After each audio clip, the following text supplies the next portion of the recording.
i Fortnite, liksom. Ja, basically. Og noen av de cosmetics du kan kjøpe, også er sånn du kan få V-bucks in game i Jeg det bare spillet også. mute meg selv så jeg kan rekorde Ja. Neisen. Eh,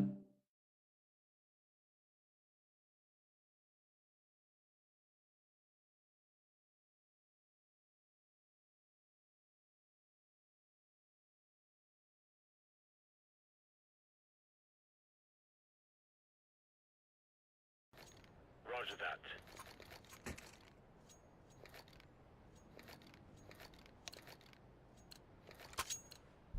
go. Now is the time.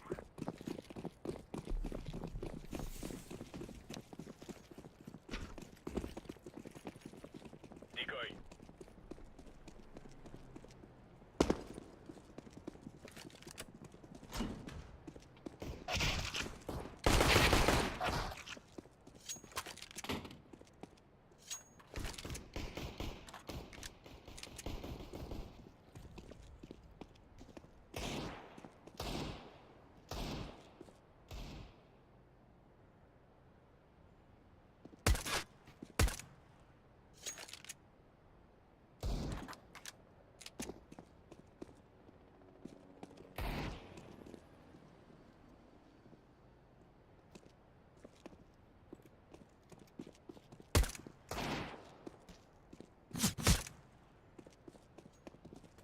Planted.